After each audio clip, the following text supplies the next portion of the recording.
Yes? You look like a real jerk. Well, I am a corporate executive. Jerks. You know them and you hate them. And even in the realms of fiction, they're unavoidable. A reliable source of conflict if some douchebag just wants to make you or any other smuck's life miserable out of spite, ego, or just any other reason. And pretty much every show has them, especially ones with massive cast of characters. Which brings us to potentially the bread and butter of my channel, if you count how many times I talked about it extensively, Adventure Time. With like hundreds of different characters popping up, practically a new one each episode. Even notable ones that proudly flaunt that they're jerks. Now, this was actually the main inspiration, as one of my friends who suggested to do a video on Magic Man had the idea to check out who was the biggest jerk in the show. And that's a good idea, as Magic Man constantly flaunts himself being a jerk, but you gotta ask, is he the biggest jerk in the show? Do other antagonists or hell even protagonists have a bigger literal mean streak?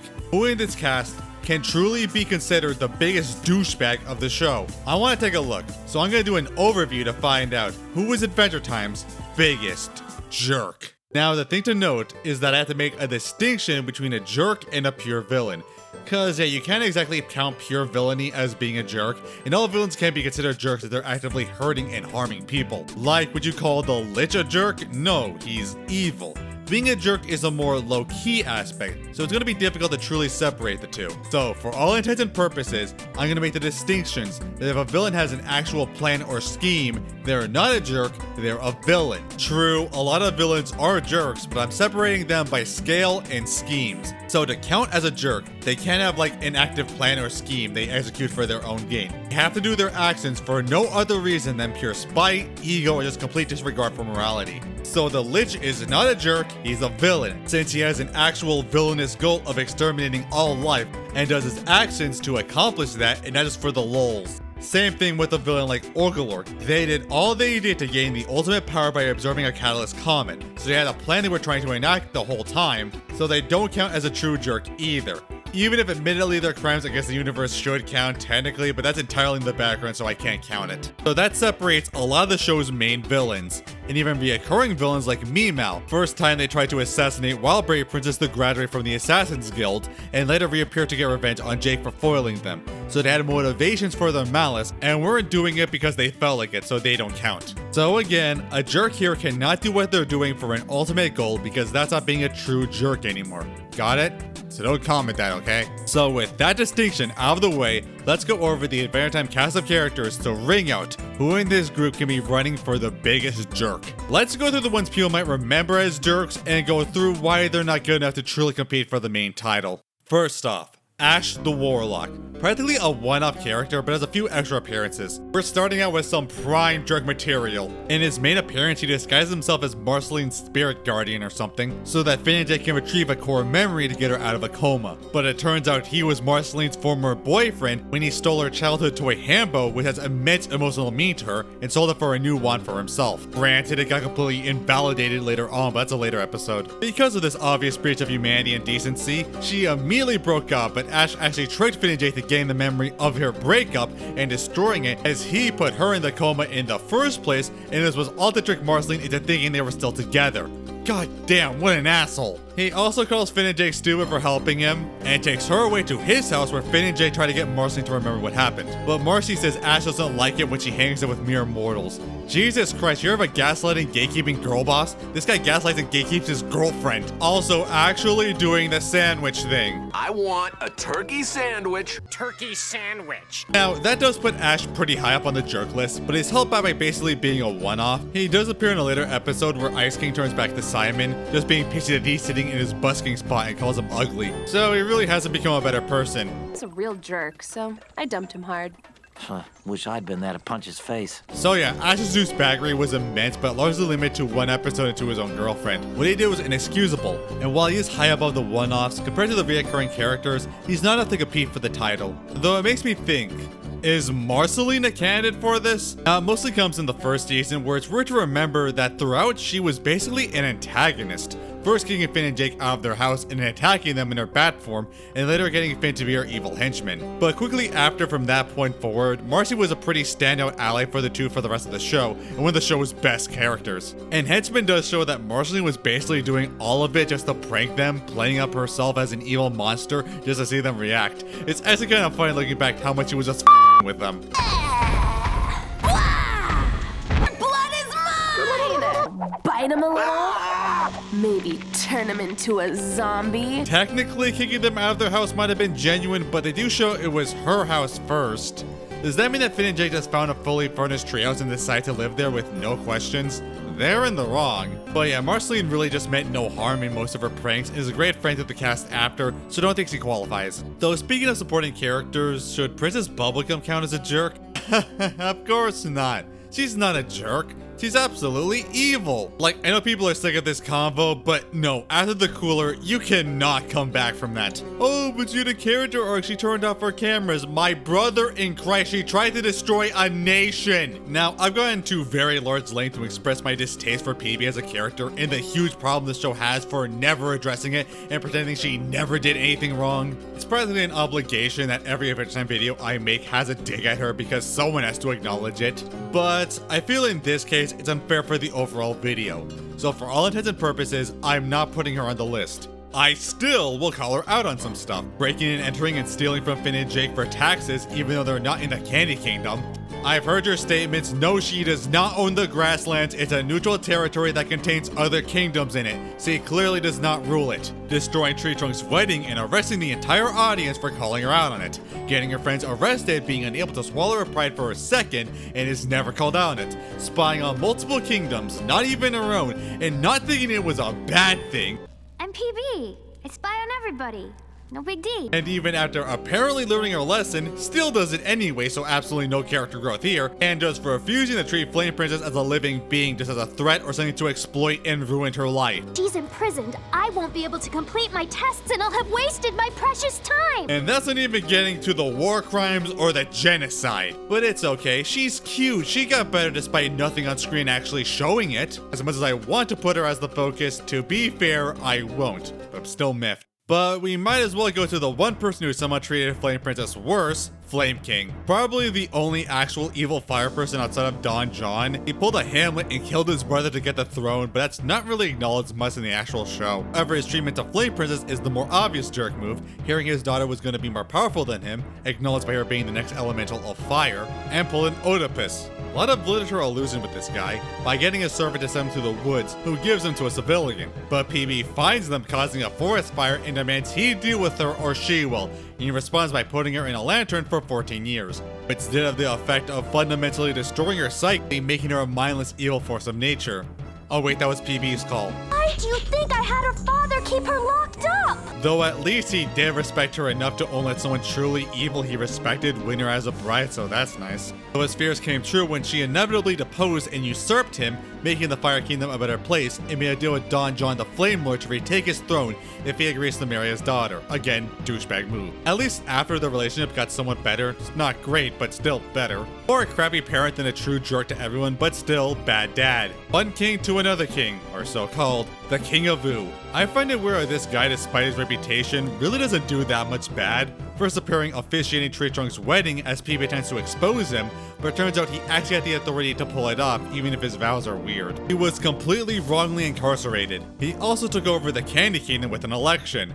But it was a fair election. It's like he cheated outside the cosmic intervention he had no idea about. Hey, maybe don't use the lobotomy juice that was an assassination attempt as the basis for your civilization. But given recent light, I don't want to talk about this too much. We'll give him credit. He actually felt remorse for his actions and worried if he was really a good person. So he gets 1 point above. I'm not a bad person, PB. Really, his only true move was manipulating an elementary schooler to get money for him and threatening to get him to continue or he'll burn down his family's land. Jesus Christ, dude. Yeah, that's pretty bad, and I am not voting for you next election. Probably one of the more obvious jerks in the show is Donnie the Grass Soldier from season 1. He's just a massive jerk and bully to the townsies, but later it's shown that they need him since he produces obnoxious that prevents Y-Wolves from massacring the town.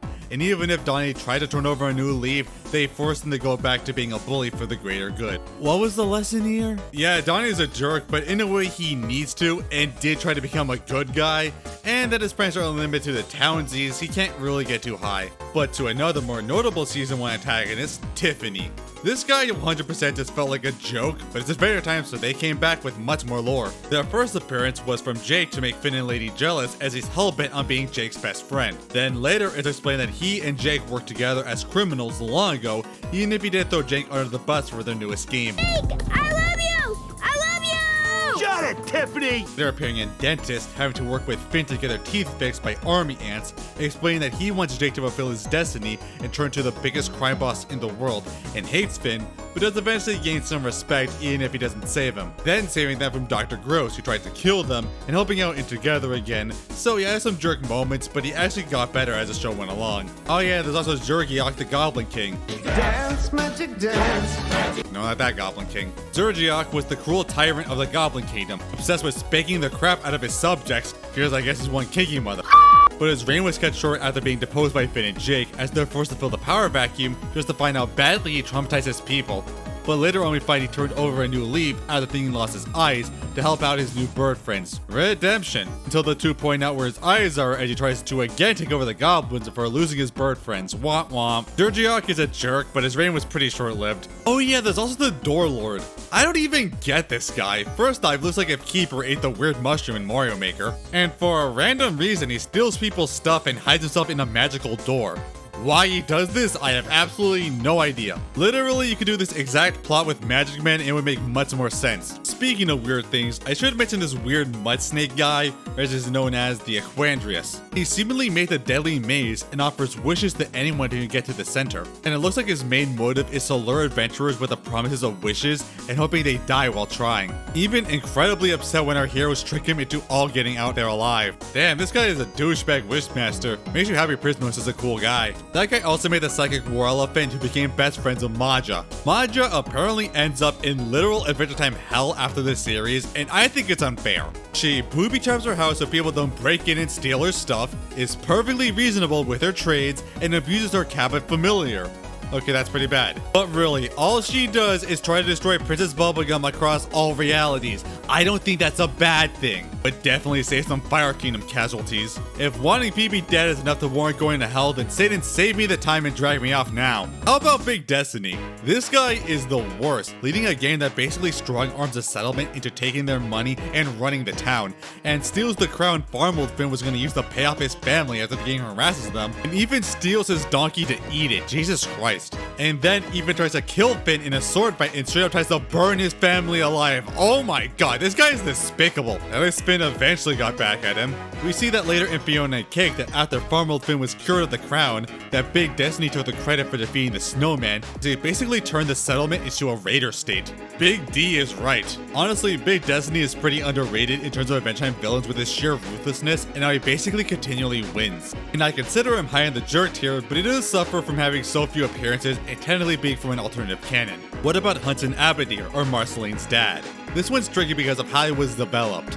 First appearance, he was one of the show's biggest threats, practically the biggest, since he appeared before the Lich, being essentially Adventure Time Satan, trying to steal all the souls of Ood, being summoned by Finn, attempting to heal the river between him and his daughter after hearing the Fry song, sounded about the time he ate her fries. Which, come on, my dad did worse than me whenever we went to Panda Express. Then again, with later lore, we learned that Marceline wasn't a vampire at that point and needed those fries to survive, and he ate them himself anyway. It still does actually work a lot with the themes of the song, wondering if he actually cares about her. I love this episode for the Marceline and Hudson dynamic, with both frustrated at each other until Finn played the song in front of him to stop his rampage as a last resort, where he realized how much he hurt her and reassures her that he does love her, and it's so sweet. Never thought I'd get pathos from a thing that looks like a big blue butt. Later on he reappears where it seems they reconnected much more, but he wants her to take over his job ruling the Nightosphere and eventually forces it upon her, until he does realize he went too far and apologizes and takes back his role. Also with Marcy and Hudson in a more subdued role wanting to hang out with Marceline but embarrassing her.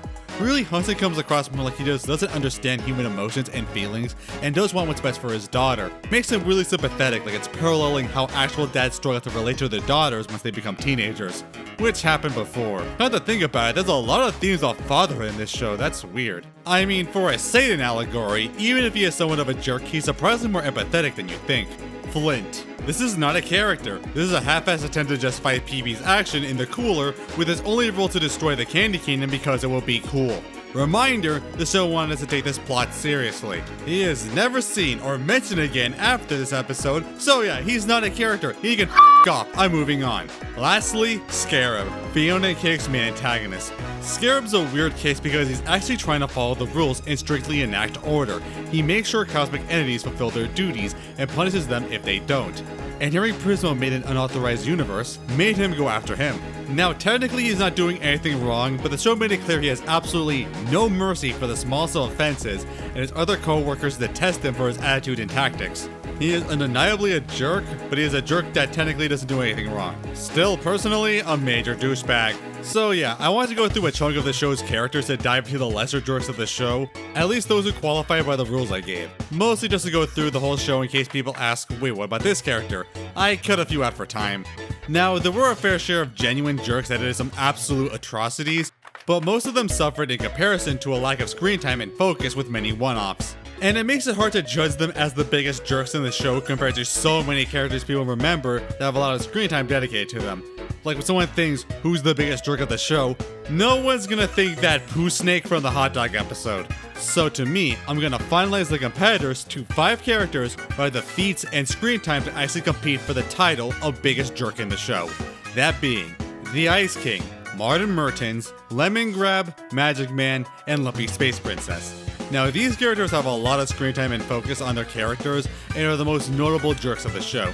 And I've done videos on most of them, doing deep dives into their characters, with the exception of Ice King's that video would be like 2 hours, and Martin as he'd be better off in the video on Finn. And if you want more information about their characters, I recommend you watch the videos if you want a deeper look. So how I'm going to approach it is I'm going to first go through all the crimes of the characters, and then go through the offenses that justify their actions and ongoing character arcs that might excuse them and lower their perception as a jerk. So, let's get into it. First off, the first character, the Ice King. The first antagonist we ever got to know in this series. Well, unless you count LSP. I do. So he introduces the most jerkish and evil moments, but as everyone knows, it decreased a lot during the run of the show. So as I said, I'm going to go through all the bad stuff before going to the redeeming aspects. First off, arguably his worst in his first appearance, as it's shown that he kidnaps multiple princesses and explains he wants to pick the right one to marry. Now arguably, abducting women is more villainy since it has an ultimate goal, but I'm still including it here, especially since he also just abducts and locks away Finn and Jake too to get rid of them after they annoyed him. Not to mention threats of murder. I would have killed them already if they didn't want to be here.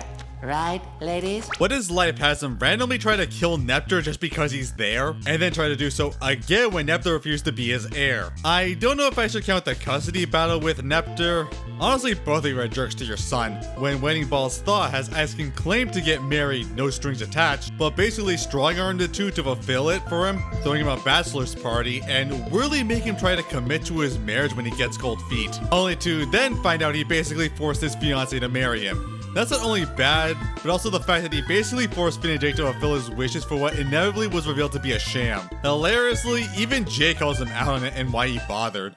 Well, then why did you make us go through all that junk about why marriage is worth stuff? Oh, I don't know. Uncomplicated. What Have You Done is notable, not only just because it's one of the few times PB actually shows remorse for her actions, but that Ice King actually technically did nothing wrong and was in a fully sympathetic light, even calling Finn and Jake the true jerks. Which honestly is kind of valid, these two could be legit SOBs sometimes. The Eyes had him stalk Finn and Jake as a horse, causing immense insomnia, but a genuine moment of sheer jerkitude was loyalty to the king, where he got all the princess's affection as the nice king. Nice. And then once he actually had what he wanted, dismissed and was an ass to all these ladies, insulting and breaking their hearts, treating them like objects, even permitting actual physical harm to them. Jeez.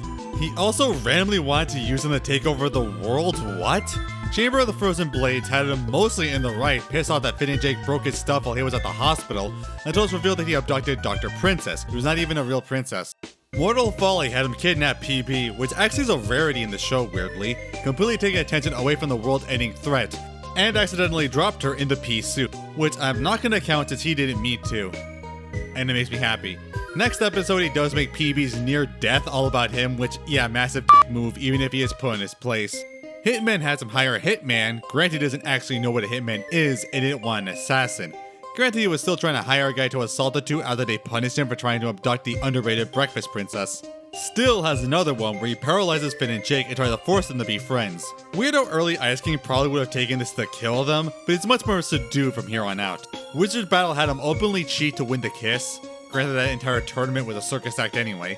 Princess Monster Wife, he literally steals chunks of the princess's flesh to Frankenstein a bride for himself. Mystery Dungeon, he abducted multiple people to make it through a life-threatening dungeon to bring his fanfic to life. And worst of all, he neglected his son. What a douche. Then in a weird backtrack of his character at this point, tried to make a virus to destroy the universe so he can be with just PB. Whether the canonicity of this episode is questionable, Princess Potluck, he tried to sabotage Princess Bubblegum's potluck because he wasn't invited, so thankfully back to jerk territory.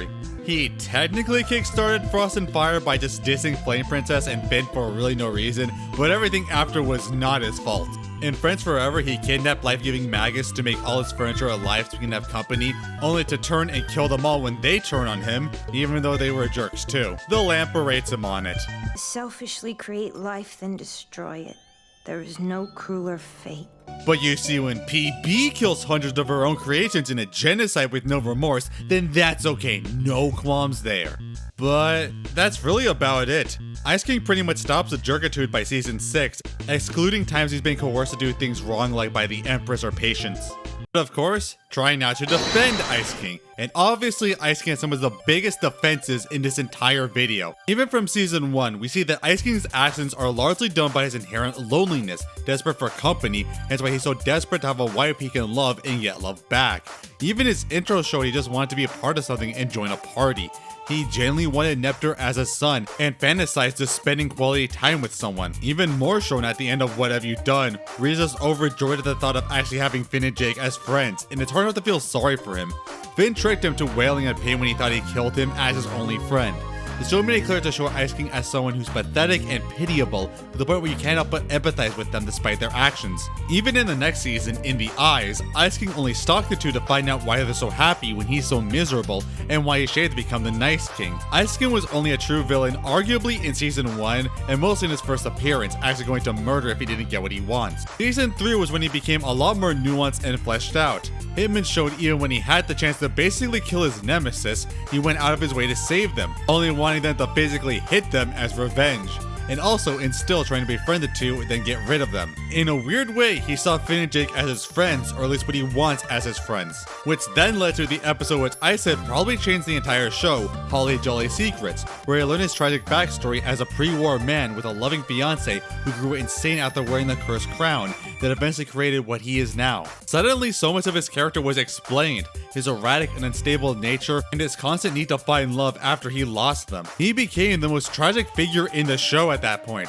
and it reflected in the show as Ice King was put aside more as an actual antagonist and more so one that Finn and Jake would pity. They do substantially become nicer to him and actually fight him much less, even adding more tragedy with the reveal that he knew and effectively raised Marceline through the Mushroom War and lost her by his declining sanity. It's one of the best written and heartbreaking stories of this show. And by the party's over, Isla de Senorita, Ice King officially gets over kidnapping princesses, and then this practically becomes another one of Finn and Jake's friends, and even kind of putting supporting roles like in the Elemental arc of Villainous. So the show did a lot to justify Ice King's actions and give such massive villain decay that he basically just became another protagonist in his own light. Hell, he's probably more interesting and engaging than the actual main characters.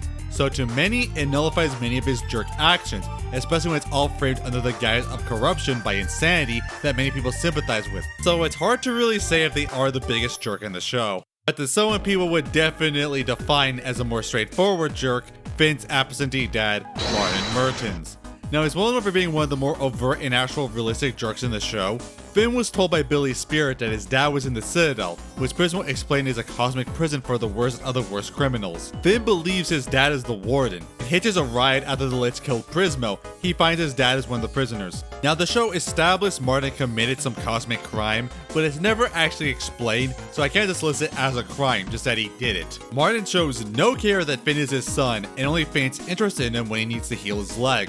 Then soon after, immediately ditches Finn, actively trying to avoid him and trying to get the warp caster to hurry as Finn grips onto the ship with his grass arm, consuming his body until it rips the hell off. Yeah, Finn literally lost his limb because of his dad. This then led to a depressional phase, with Finn making a strange, unexplained spectral arm to basically Minecraft his way to space to tear off his dad's arm to replace it. Jesus. Martin does return to Earth in a crashed ship, though I'm not counting killing Glad because that was an accident. Finn finds him as he's recruited these Moogle-looking villager guys to help him out fixing the ship. Finn's pissed until he realizes his dad also lost his arm, but trying to get Finn to his side with a wink like he did before, only to then reveal he didn't lose it once Finn confirms he's not mad at him. With Finn rightfully pissed at the needless deception.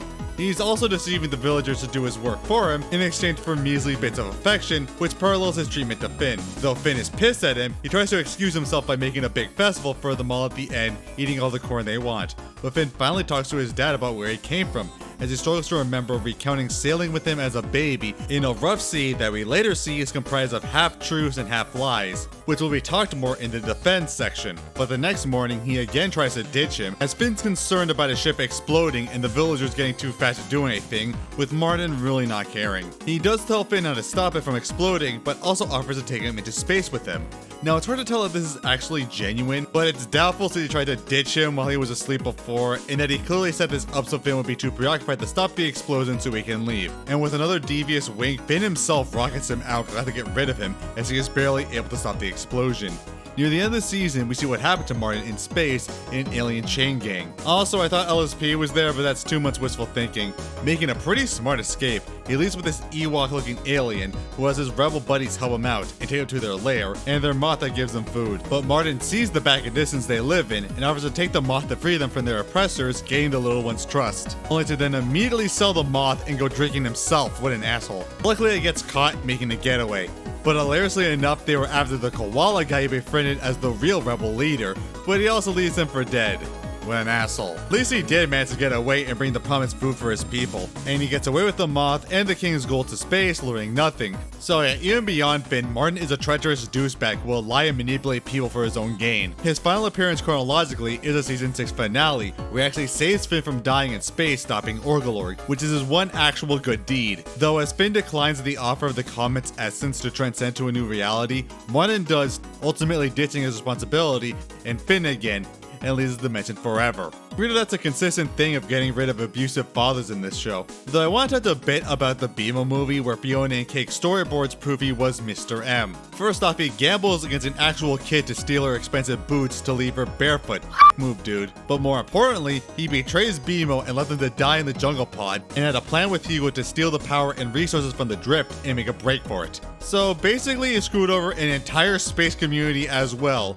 And also again, like the 10 or so years between this, he somewhat committed a cosmic crime. Needless to say, Martin is a deadbeat dad who constantly emotionally manipulates his son and tries to abandon him as he seeks familial bonding, and will screw over anyone he meets for his own gain with absolutely no remorse. No wonder Finn subconsciously thought of him when he wore the cursed eyeballs as an embodiment of a human monster.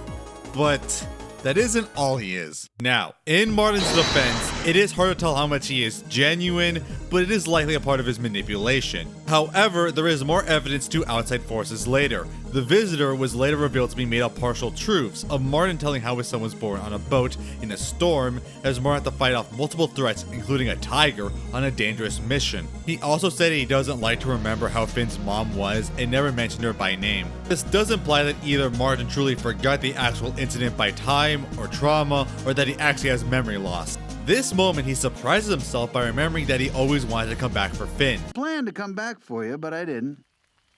That's true. But we finally get an answer in one of the show's most emotional episodes, Min and Marty. On the island of humans, we find Martin is still a scoundrel, playing off people trying to escape the island in exchange for trinkets he likes, to the internal police force to keep everyone in, and eventually getting caught injuring him.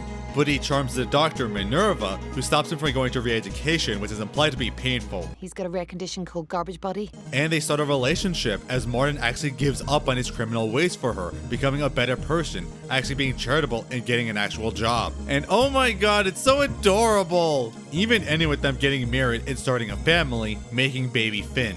This shot also parallels The Visitor in a way I didn't notice before, as Martin actually becomes a dependable family man who loves his son. But it's all destroyed when the people he backstabbed years ago come back after him for revenge, as he's forced to make a getaway to save him and his son, trying to escape in the water in a raft he hid, only for the island guardian to rise in a sudden storm, attacking them, thinking they're trying to leave. As Martin, with no other choice to save his son, leaves him on the raft to fight the guardian head-on in a scene that's utterly amazing. It manages to actually defeat him, its eye exploding in his face and knocking him out at sea as Finn is forced to drift alone on the ocean to Ooh. And oh my god, this story, it's so good, like seriously. People did not believe Martin was actually Finn's dad until this episode. The reveals, my god, like this was the actual story that Martin told and it wasn't a complete lie. Though hilariously, the tiger was actually real, oh my god. It also explains Finn's fear of the ocean, which was established in season 1, which is another case of the show's brilliant retroactive continuity. But my god, what it did to Martin, brilliantly characterizing him and making you care for him, finding out that he was just the scoundrel he was established, but genuinely changed things to his wife to become a better person, someone dependable and loving, and genuinely loved his son, risking his own life fighting a mechanical colossus with his bare hands, just for a chance to make it out.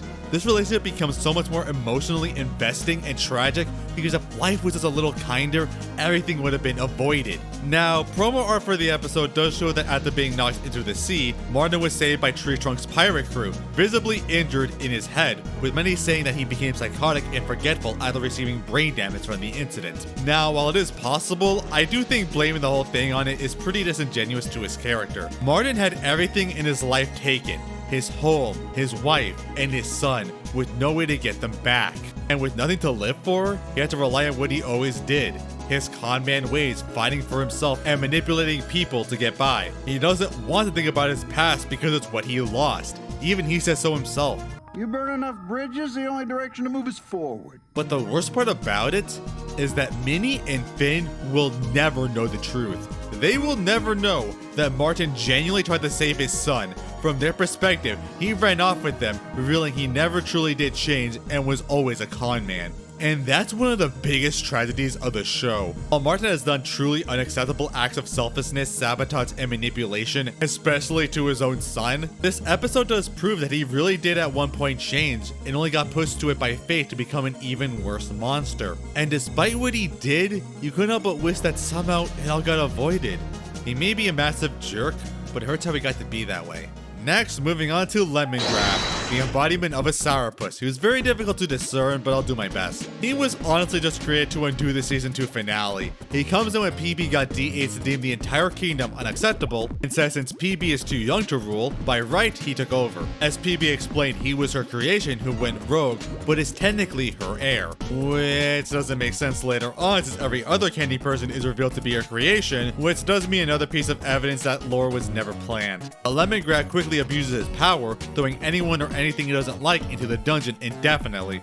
Definitely a jerk move, that is unacceptable, even to the point of basically incarcerating the entire kingdom, or at least everyone in the castle, indefinitely, forcing PB to age up to get him out. So now Lemongrab is a pretty one-note jerk, aside from some aspect I'll get to next. It is largely characterized by his obnoxiousness, selfishness, and immaturity. Next episode, You Made Me, had Lemongrab stalk the candy people, demanding that PB send him her own citizens, as he has no one in his kingdom and no one that can relate to him. When PB sends the only candy people willing to, being this group of kid thugs, he finds them unacceptable. Then sent to reconditioning, which is legitimate electro torture, only to return to the candy kingdom to stalk the residents again. PB tries to get him to empathize with candy people, but being a being of sour, he cannot, as PB worries he sent our own citizens to this unstable man baby, as he then also electro tortures Finn and Jake and nearly attacks PB with his sound sword before PB makes him a brother to find kinship in. History judging he was brought against his will, but he was still a massive ass and very quickly turned to cannibalism.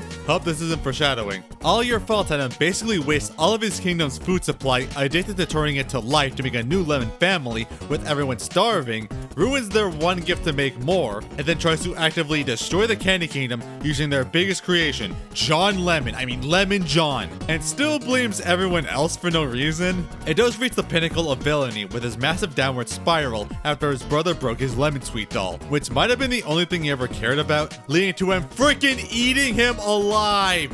Later shown practically enslaving his kingdom under threat of electroshock as an obese dictator, shunning his brother with half of his body eaten away, and locked away a promising lemon child, Lemon Hope, because he hates his beautiful harp music. Then imprisoning Finn and Peavy for trying to get him out of the kingdom and forcing them to escape as White Lemongrab defies his brother, calling Lemon Hope to save them all as the lemons aid them in their getaway, and leading to the Lemon Hope arc, where it's shown that in the time between, Lemongrab has completely lost it, turning his kingdom to a North Korean-esque dictatorship. I mean, look at how it's designed. It has to be intentional. Making it a totalitarian rule where the lemons are suffering and enslaved and cannot escape, with Peavy pleading Lemon Hope to do something, but he's utterly apathetic, which I'll get to later. Though with the character arc, Lemon Hope does go back with Black Lemongrab confronting him and presumably gonna kill him until White Lemongrab lets Lemon Hope able to play his harp and straight up explode him. Yeah, he and his brother are dead, then do get Frankenstein into a new character, Grey Lemongrab. Now, Grey Lemongrab is really hard to judge, as it's implied his memories were transferred from fusing the two Lemongrabs. It's even harder to judge if Grey Lemongrab should inherit the sins of his previous lives. It's something I brought up in his analysis video, but either way, Grey Lemongrab is more nuanced and doesn't actually commit many jerkish or villainous actions, unless you kind of spite in fear of Lemon Hope and destroying Matthew, but that guy I still don't really understand what his deal is. So that's it for his crimes. Lemongrab for the most part is a whiny, obnoxious man baby who has no pity on anyone and other life, glad of resorting to torture to get his way, and spiraled into a totalitarian, cannibalistic dictator. How can you defend this guy? Well, there's actually a few reasons.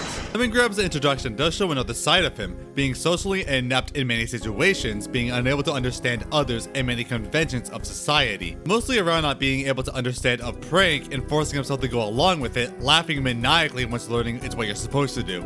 And even still, after Finn and PB's prank, while he's crying in pain, he still thinks he should encourage it. But it gets much more pointed out in You Made Me, how Lemongrab goes off about how he was literally made wrong. A sour being in a world of sweet, unable to relate and understand others, and yet still longing for understanding and companionship.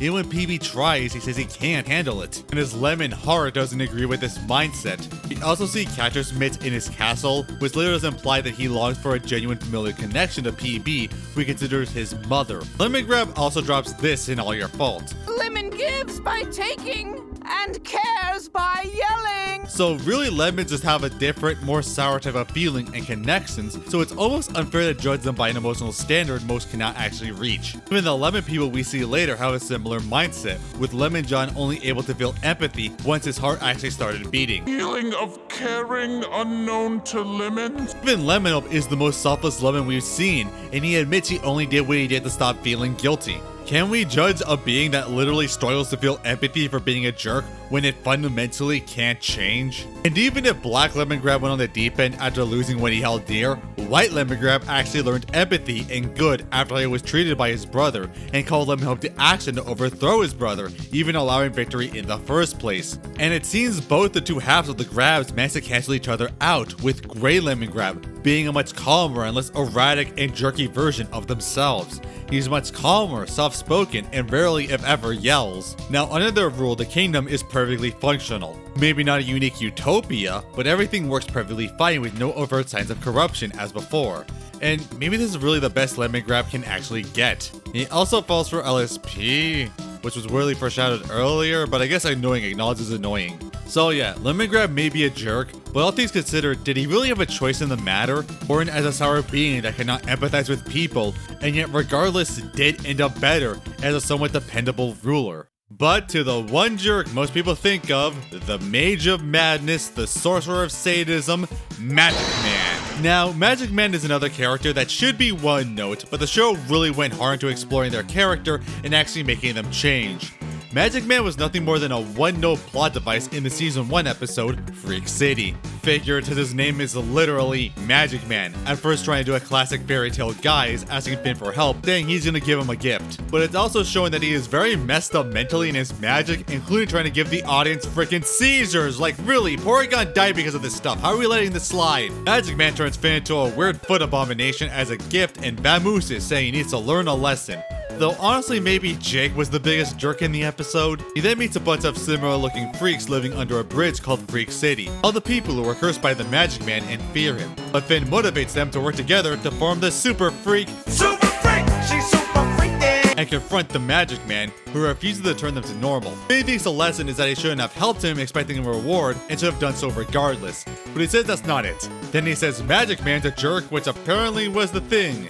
To know that he's a jerk, turns them back to normal, and leaves to do the same thing to more do-gooders. I mean, I will admit, it's not like he didn't tell Finn how to undo it. Change me back! Not until you appreciate what a jerk I am. Now, unlike a lot of other jerks here, Magic Man doesn't do what he does out of selfish need or spite. He does it out of pure sadism, which is wild. Then in Sons of Mars, we get a massive character reveal, where Glob himself comes from Mars to take Magic Man for trial, and disguises himself as Jake to take his place. Pretty happy that he'll be executed instead of him. We also learn that Magic Man was basically the Prince of Mars, who at one point lost all empathy for living beings, using his magic to torment Mars in horrific ways. His crimes included turning all the water on Mars to hair the citizens were forced to drink that turned them all bald, fusing all the people's hands together in a ring ceremony, Jesus, and making the first Shovel Knight DLC. Plague of Shadows. Adding the Shadow Revolution to the list, as well as one later where he stuck all of Mars in a ring in the Colosseum just to repeatedly run them over with a bus, seriously. So yeah, Magic Man was an incredible fiend, mutilating and tormenting the citizens of Mars until the King of Mars, Abraham Lincoln, don't ask,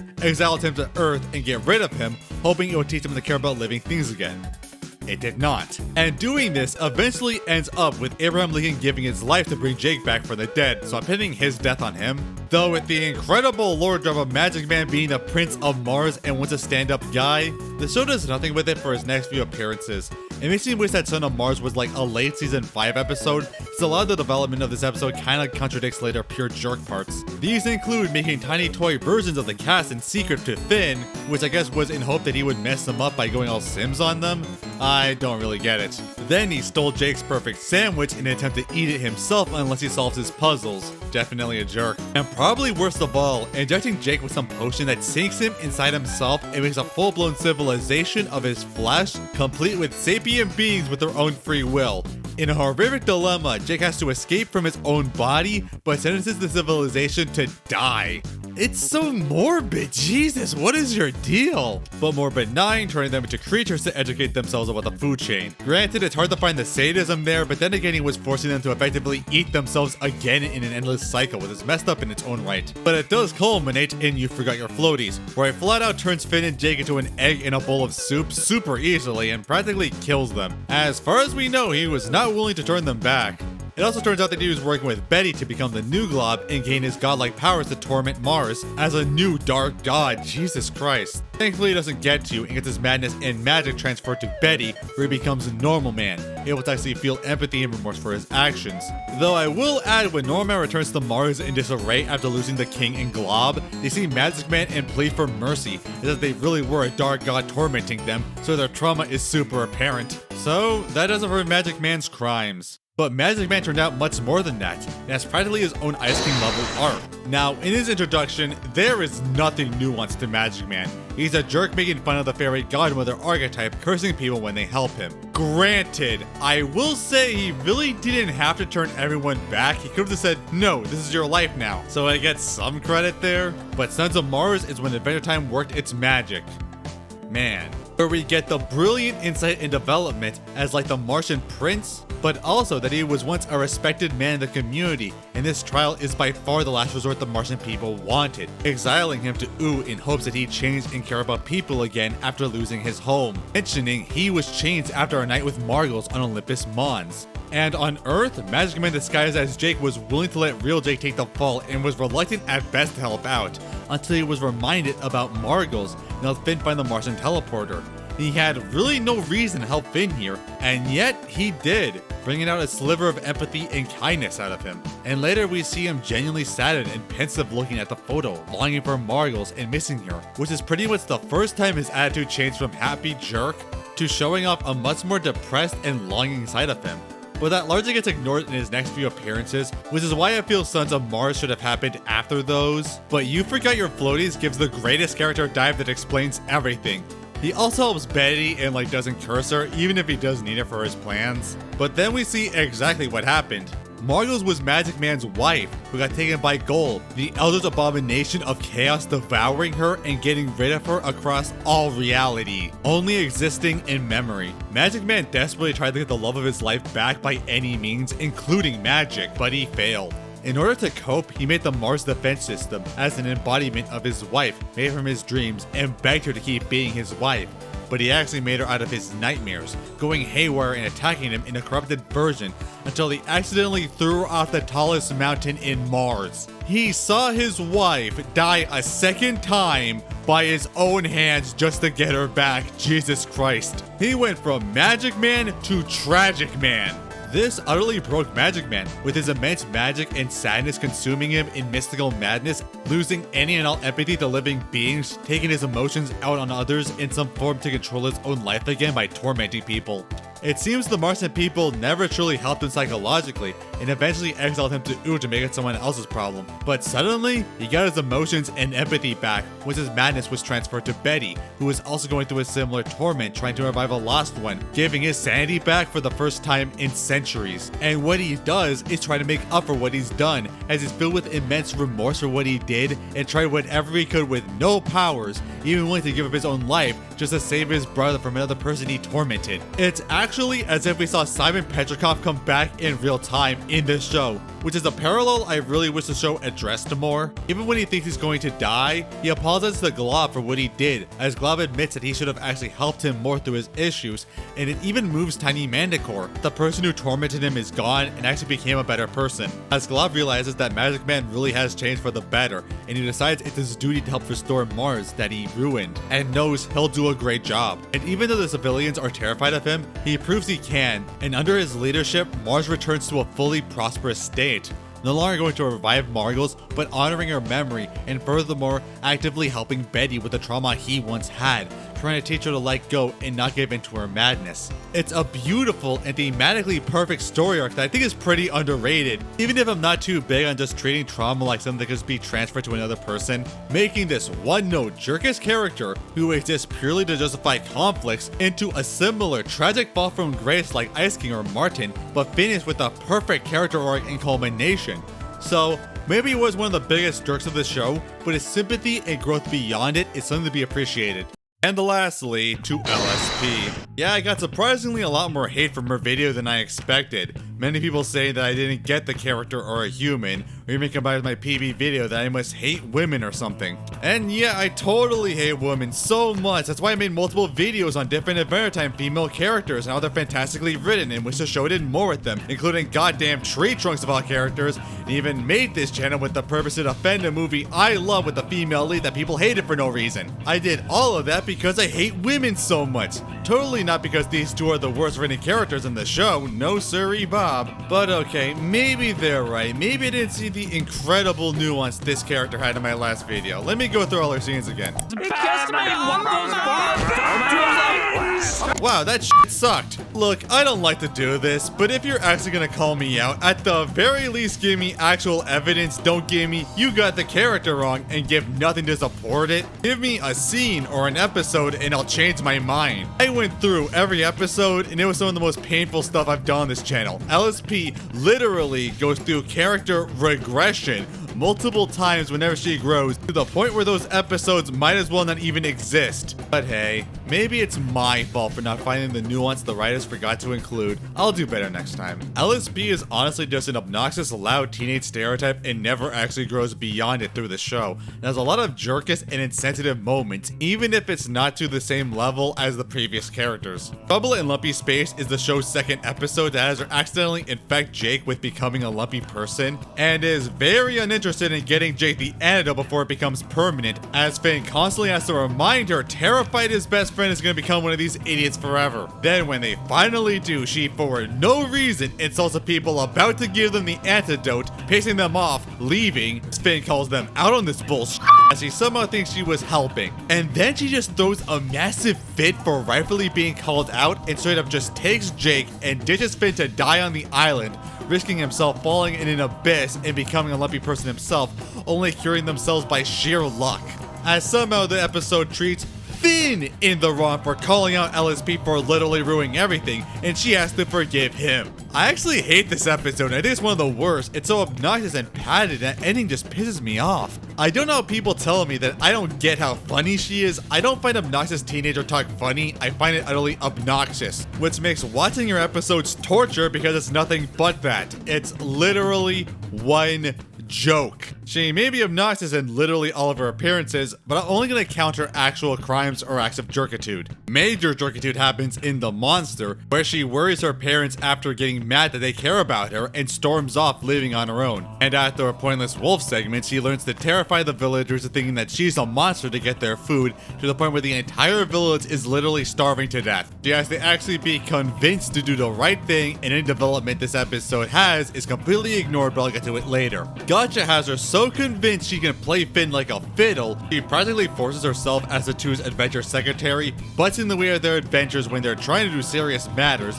and ignores their warnings of imminent danger, risking her own life and the others to save them. Oh my god. Another thing of note that makes it worse is that the show rarely calls LSP out on her actions, even when they're seriously harmful. So that's two things in common with characters I can't stand. Also, I didn't count the games, but I am saying that in the first game she literally tried to suicide bomb the universe because Finn threw out her ashtray, and it's never acknowledged after. Candy Street had her screaming bloody murder that she got robbed, and wrote Finn and Jake to find the culprit, criminating a completely innocent man to find it was because she was so obsessed with a delivery worker, she basically physically kidnapped him as he begs for help. Apple Wedding, she tried to ruin Tree Trunks and Mr. Pig's wedding by making it all about her, but still wasn't the one who actually ruined it, funny enough. Bad Timing is one of the episodes that pisses me off the most because it almost moves LSP to actually develop her character and make her likable, but it just refuses. She comes in physically assaulting PB, demanding to use her weird time machine thing to go back in time so her boyfriend will go back to her, and refuses to apologize when PB threatens to declare war on her. I was thinking about the cooler here, so PB openly inviting war should be more of a red flag. But then she meets another lumpy space guy she met at high school named Johnny, and they hit it off really well, and are a legitimately cute and healthy couple, as she drops so much of her jerkish personality. And it's like, oh my god, is the show actually going to develop her character? Do Simon and Marcy and introduce a new dynamic that boosts the character and makes them likable? Of course not. LSP thinks PB is stealing her boyfriend and literally throws a Molotov cocktail into the castle and causes an oil truck to make a massive explosion that could have killed people, and uses PB's device and Johnny back to when he loved her, which just ends up exiling him to another dimension as she's so emotionally distraught she gets PB to revert her memory so she doesn't remember any of this. This episode pisses me off so much. Do you just actively not want to develop the character? Breezy had her take advantage of a mostly distressed Finn to have sex. What the were they thinking? Princess Day is one of the most cathartic episodes as Breakfast Princess rightfully calls out that she's a homeless runaway who abandoned her kingdom and has absolutely no sense of responsibility, which is 100% true. She should say it. LSP is offended that she got called out and paired with Marceline to prank her back, assaulting her staff, destroying her room, stealing her stuff, running her over, and ditching her in a desert. This should be a declaration of war, but hey, at least LSP thinks that maybe she might have gone too far, so she has a step above Miss I'm not a bad person. Bay Sweet has her baby to Sweet Pea, but neglect and ignore him, taking advantage of living in Tree Trunk's house as Sweet Pea runs away and gets arrested. I will give credit, this is one of the few times LSP legit feels remorse for her actions for long term and tries to make things better herself. Summer Showers has her as a complete stage diva and abusing and tormenting her assistant Viola, and apparently this is supposed to be funny. Though one of her worst things was in the Elemental Saga, where Finn saw Jake basically die and is in utter shock as LSP calls them selfish for not caring about her losing a rollerblade competition. Stop being so selfish, Finn. I'm the one hurting here. I want to remind you all that Finn just saw his brother die with his own eyes and is mortified, and LSP calls him selfish for grieving and not paying attention to her that she's the one who's struggling. How can you defend her? If they didn't interpret it that they'll always win at the end if they keep going, I feel she would have gone the way of the Fear Feaster. Her starring role in the Elemental arc had a lot of bad and obnoxious moments sprinkled throughout. Why isn't everyone more like me? But hey, I'll give her credit, it's the one time she actually gave a shit about what was going on around her. But thankfully, that's about it. Now, unlike the previous competitors, LSP has basically nothing to defend her. No tragic origins or even a genuine apparent character arc. What you see is what you get. The only defense possible is, well, she's a teenager and a lumpy person. They're all like that. Of course she's gonna be that way. And while that is true, I guess, there is still a lot against it. One, LSP being a lumpy space person doesn't automatically mean that she has to be obnoxious. When you see Johnny is also a lumpy space person, and he's a perfectly nice, fine guy, not to mention the multiple other side characters that don't have her immense jerkiness. So you can't really say that. Also, I think LSP is pretty much an established adult by the end of the show, and I can prove it. Now, it's a lot of speculation, but we have to assume that lumpy people age about the same as humans. In the early season 2 episode, The Eyes, we know LSP celebrated her quinceañera, which in Latin American culture celebrates a 15-year birthday, establishing she's 15 by the start of season 2. Same season, Finn officially becomes 13 in his own birthday later on. By the end of the show, Finn has turned 17, so roughly 5 years has passed since the show started. So LSP would be roughly 20 or so, at least by human years. Also supported that she's roughly around the same age as Johnny since they went to the same high school class, and he is now a prospecting entrepreneur trying to expand his business, which would make much more sense for someone freshly out of high school in their early 20s. So yeah, LSP at this point should be very much held accountable for her own actions and not, oh, she's just a teenager. But also the fact that LSP constantly regresses as a character and rarely ever grows. The monster being the biggest example, as Finn and Jake have to get her back home as her parents are so worried about her and have to tell her to do the right thing and stop stealing crops from the innocent villagers. And she realizes how much her parents truly care about her, and she was wrong in running away, and sympathizes with the plight of the villager parents, and it is the first selfless thing she's done, and gives them her basket of sandwiches to make up for the stolen crops to feed them. And then she goes back to her family, so finally legit character development, and she grows as a person. But then the show just completely ignores that episode, and she goes right back to being a hobo because, I don't know, I guess I couldn't resist crappy homeless people jokes. You got away from my cat. I'll cut you! So this episode might as well not exist as nothing about it actually carried on. Another case is bad timing, where it looks like LSP might legitimately grow as a character, becoming a supportive girlfriend and be likable, having more toward just being an obnoxious egotist. But the episode ends again with LSP reverting to how she was, not even remembering any of it, so why did they bother? I mean, maybe it's my fault for expecting too much. I mean, what was Adventure Time known for its engaging character development? Princess Day did have LSP contemplate if she's a bad person, which would be development, but Marceline assures her it's fine. I don't really think it is, but hey, it's LSP we're talking about. VP was completely right. But I will say she had some development. Not much, but there's some. B-Sweet did have her an actual introspection about herself that she's a bad person who was just mooching off of actually good people and is irresponsible, and did go out of her way to try and fix everything. Now, it's not great, but you know, at least it was something. It didn't get reversed immediately. She did help a bit in the Stakes miniseries, even if it was being just a melee weapon, but I condone anything that brings her to the line of fire. I can argue it did carry on in the Elemental saga, and yes, she did have a ton of jerk moments in it, as previously explained, but she did help out legitimately and tried to make things better, even saving Finn a few times. I can't believe I'm applauding a so-called protagonist for being basically involved in the plot they're in, but here we are. And at the end of the show, we do see her become the official ruler of Lumpy Space, so I guess she finally took responsibility for herself and reclaimed her title. That's almost a character arc, I guess. Yeah, LSP has barely any defenses for her character and barely any sort of redemption, but I guess it's almost there. I don't know. And okay, we finally got through our 5 main competitors, and now between them, can we compare who was the biggest jerk? But this also begs the question, how do we quantify a jerk? Yeah, I know, kind of a cop-out, but I think it's warranted. There's 2 schools of thought. One, if we judge them by their sheer actions, the level of jerkitude and criminality they enact, whether or not their character changed or was sympathetic, only judging the crimes. Or if we judge them by their overall character, how they got to be that way, and how sympathetic they were and went through a proper character arc. Basically judging the whole character if they were a jerk. So first, by pure criminality, let's go through how all the characters stack. From least to worst, Lumpy Space Princess, the Ice King, Earl of Lemongrab, Martin Mertens, And obviously, Magic Man. Magic Man wins by sheer volume of jerkish crimes, plaguing Mars like a dark god out of pure sadism, taking pleasure from it, and continuing to torment Earth when he was exiled for centuries. Most people would probably assume he's the worst jerk, at least by criminality, so it's kinda no surprise. Granted, Martin may beat him, but again, we never actually learn what cosmic crime he committed. But if you consider the whole character, any sympathetic past and reason that comprise a character and their growth to go beyond it, things change significantly. If we judge by the entire character, then I rank it as Ice King, Magic Man, Lemongrab, Martin Mertens, and Lumpy Space Princess. LSP gets here for being the odd one out, for basically having no redeemable qualities to justify her actions, unlike every other character, and with little to no growth otherwise. And to me, she best embodies a jerk, a person who's rude, abrasive, selfish, obnoxious, and has no actual reason to be that way. And furthermore, there's just something real about her. Other characters are so detracted from reality, and other stuff be actually villainy levels. Like, you can't really meet someone like Magic Man. The only other possible one is maybe Martin's neglect and manipulation of his son that's moderately realistic. But I guarantee you, you have met people like LSP in your life, an obnoxious, egotistical brat that cares about no one but themselves. And to me, that embodies much more of what a jerk is. But I think Adventure Time's dedication to make most of their jerk characters sympathetic and developed is admirable. That people have layers, and you can't always judge a book by its cover. Oftentimes, people lash out by being unhappy with their life. While it may not be right to do so, many people are just human at the end of the day, and things are never as black and white as they seem. Especially that people can be redeemed to become better and more respectable. It's kind of life-affirming in a way. I mean, so many of us were moved by characters like Ice King and Magic Man, the pain and torment they went through, and especially the tragic story of Martin, who had to go back to his criminal ways after saving his son. That almost reads like a great tragedy. Makes you appreciate how fantastic this show is, and why it's so respected even to this day. But seriously, they dropped the ball in LSP, come on.